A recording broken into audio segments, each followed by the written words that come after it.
नमस्कार, the legal Indian के इस एपिसोड में आप सारे लोगों का फिर से स्वागत है। दोस्तों, आज के इस वीडियो में हम स्टूडेंट्स को अपडेट करने वाले हैं। कैसे स्टूडेंट्स? वैसे स्टूडेंट्स जिन्होंने 2022 Delhi university faculty of law का एंट्रेंस एग्जामिनेशन दिया है।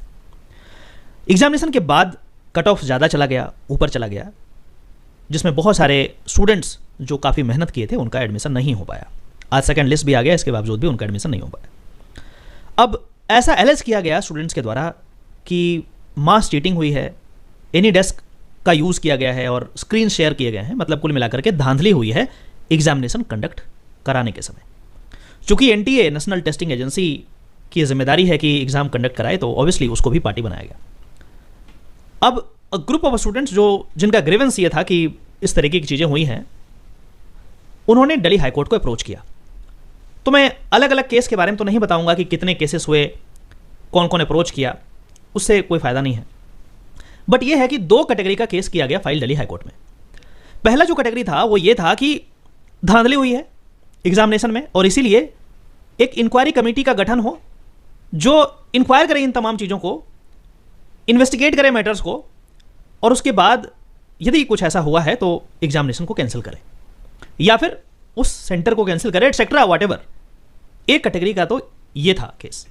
दूसरा कैटेगरी का जो केस था उसमें यह था कि जो फर्स्ट लिस्ट एडमिशन लिस्ट आया था, फर्स्ट लिस्ट आया था, उसमें से जो रिजर्वेशन सिस्टम, जो रिजर्वेशन लॉज हैं हमारे कंट्री में, Delhi university faculty of law उसको फॉलो नहीं कर रही है, और इसीलिए जो फर्स्ट लिस्ट है उसको फिर से वापस कराया जाए, जिनका एडमिशन हुआ है उसको खत्म कर दिया जाए, दोबारा लिस्ट जारी किया जाए और admission in accordance with the law हो।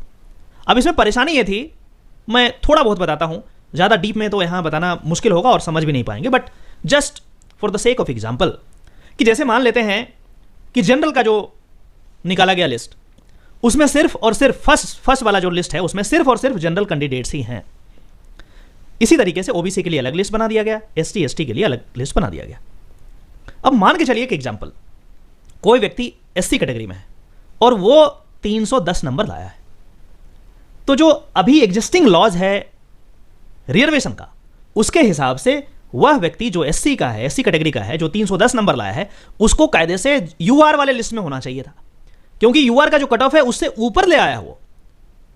अब उसकी मर्जी कि वो कहां एडमिशन लेता है, तो कायदे से इनको क्या करना चाहिए था, यूआर के लिस्ट में डालना चाहिए था। बट दिल्ली यूनिवर्सिटी ने क्या किया? नहीं, ऐसा नहीं किया। यूआर का अलग लिस्ट बना दिया, ओबीसी का अलग बना दिया, एससी का अलग बना दिया, एसटी का अलग बना दिया, और उसके मेरिट्स को ध्यान में नहीं रखा।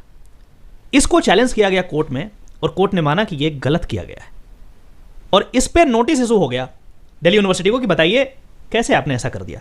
और साथ ही साथ उस ऑर्डर में यह भी कहा गया कि जो सेकंड लिस्ट आएगा उसमें एज पर लॉ, जो रिजर्वेशन का लॉ है उसको फॉलो करके आप सेकंड लिस्ट निकालिए, और जो फर्स्ट लिस्ट में एडमिशन हुआ है वो जो आउटकम होगा रिट पिटिशन का उस पर डिपेंड करेगा।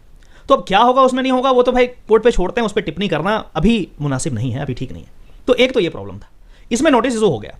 दूसरा वाला जो है जिसमें कहा गया धांधली हुआ है, और मेरे पास भी बहुत सारे स्टूडेंट्स आए थे, मैंने उनसे पूछा था और बताया था कि आप एविडेंस ला करके दीजिए, क्योंकि कोर्ट इमोशंस पे नहीं चलता, एविडेंस जरूरी है।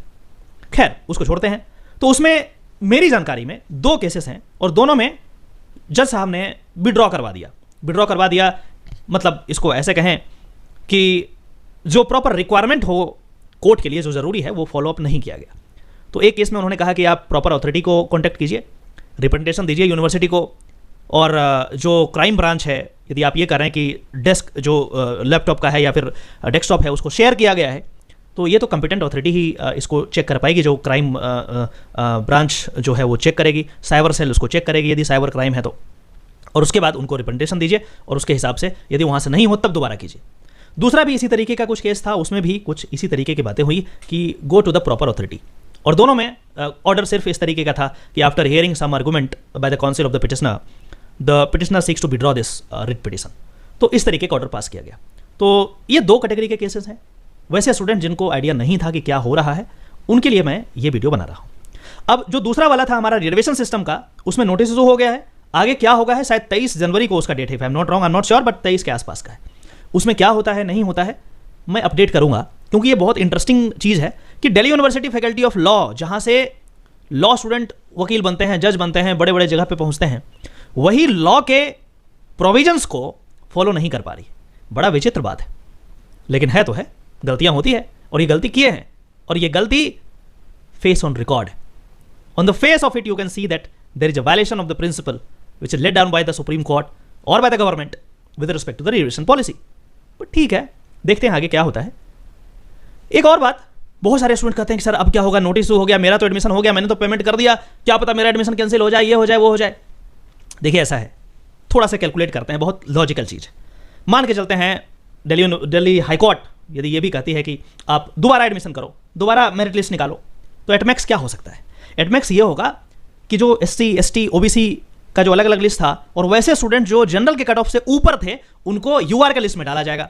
इसका मतलब क्या हुआ कि UR के लिस्ट में जो अभी का एग्जिस्टिंग लिस्ट है उसमें ST SC OBC नहीं है. अब ये भी वहां जाएंगे तो क्या होगा, जनरल जो वहां पे है उनको डिस्प्लेस कर दिया जाएगा फ्रॉम द बॉटम, नीचे से डिस्प्लेस किया जाएगा उनको. ऐसा हो सकता है, क्या होगा नहीं होगा मुझे नहीं पता, लेकिन ऐसा ही होगा, ऑब्वियस सी बात है. तो जनरल को थोड़ा नुकसान हो सकता है और OBC ST SC जो भी जिनको रिजर्वेशन मिलता है उनको थोड़ा फायदा हो जाएगा क्योंकि वो UR के लिस्ट में ले लेंगे एडमिशन, तो इनका सीट इधर बच जाएगा, तो कुछ लोग और यहाँ पे आ सकते हैं, ऐसा मेरा अनुमान है. अब क्या होगा नहीं होगा ये तो हाईकोर्ट पर डिपेंड करता है, वो क्या पास करेंगे ऑर्डर. तो जो भी होगा हम आपको अपडेट करते रहेंगे. जिनका एडमिशन हो गया है उनको डरने की बात नहीं है. यदि आप पेमेंट कर दिया है, पे कर दिया है, तो टेंशन मत लीजिए, आप पढ़ाई शुरू कर दीजिए. फर्स्ट सेमेस्टर में 5 पेपर्स हैं, उनकी पढ़ाई शुरू कर दीजिए, क्योंकि यदि आप यही सब में उलझ के रह जाएंगे तो 1 महीने से ज़्यादा का आपको टाइम नहीं मिलेगा. मैं बता रहा हूँ आपको प्रैक्टिकल चीज़, तो अभी से शुरू कर दीजिए. फैमिली लॉ का हमारा कोर्स है, आप चाहें तो हमारे एप्लीकेशन में जाकर के the legal Indian application play store से डाउनलोड करके फैमिली लॉ का लास्ट ईयर हमने कोर्स बना रखा है. आप चाहें तो उसको 10-15 दिन में आप उसको कंप्लीट कर सकते हैं, एक पेपर आपका कंप्लीट होगा. हो सकता है कि मैं जूरिस्प्रूडेंस का भी, बहुत ज़्यादा प्रेशर है स्टूडेंट का, मैं जूरिस्प्रूडेंस का भी मैं कोर्स लॉन्च करूँ 1-2 दिन में. आई एम नॉट श्योर, मैं आज डिसीजन लूँगा इसको. मैं पॉल करूँगा अभी यूट्यूब पे, हमारे चैनल पे आप जाकर के यदि इंटरेस्टेड हैं तो उसमें ज़रूर आप अपना वोटिंग करेंगे. आशा करते हैं कि इस वीडियो के माध्यम से आपको ज़रूर कुछ ना कुछ नया सीखने को मिला होगा. यदि ऐसा है तो हमारे इस वीडियो को लाइक करें और इस चैनल को ज़रूर सब्सक्राइब करें ताकि इसी तरीके का ऑथेंटिक लीगल जानकारी आपको मैं हमेशा देता रहूँ. चलिए फिर से मिलते हैं किसी और टॉपिक में, तब तक के लिए नमस्कार.